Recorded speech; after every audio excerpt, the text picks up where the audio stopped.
The world wants what we have today. About 50 people showed up to a town hall with Premier Scott Moe and Cypress Hills MLA Doug Steele. Autonomy was the topic of the day.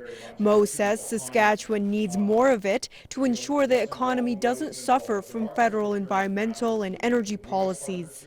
Where we're heading in this province is we're having a very close look at what the Constitution is, and under the guise of good fences make good neighbors, we're going to ensure that we are going to exercise all of our provincial jurisdiction within the confines of the Canadian Constitution. Moe also spoke about autonomy at another town hall earlier this month, and he asked a former Saskatchewan Party MLA and former MP who recently was part of the Wexit movement to co-host closed-door meetings about increasing Saskatchewan autonomy this month.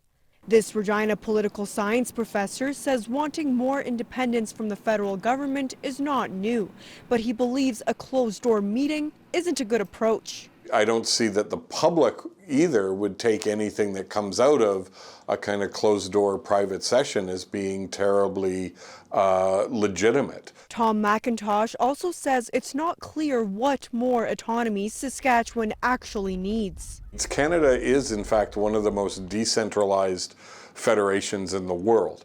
Our Canadian provinces have far more autonomy and authority than subunits in almost any federal state you can name. Moe has previously said he wants Saskatchewan to become a nation within a nation. He says he's not interested in an independent Saskatchewan, but takes issue with federal environmental and energy policies like the carbon tax. Our ongoing challenges with the federal government. Saskatchewan's Attorney General and Justice Minister also talked about autonomy at a luncheon on Thursday. She says federal policies are thwarting economic potential in Saskatchewan. The federal government is, in so many ways, anti-energy. Foreign investment in Canada has dropped by 50% over the last 5 or so years. That is a huge impact to our economy. And really the message that we are open for business. So we have to sell ourselves as something of a nation state, in quotes, for that reason.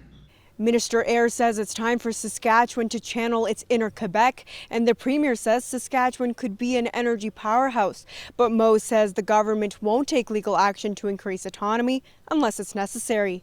Yasmin Ranea, CBC News, Maple Creek, Saskatchewan.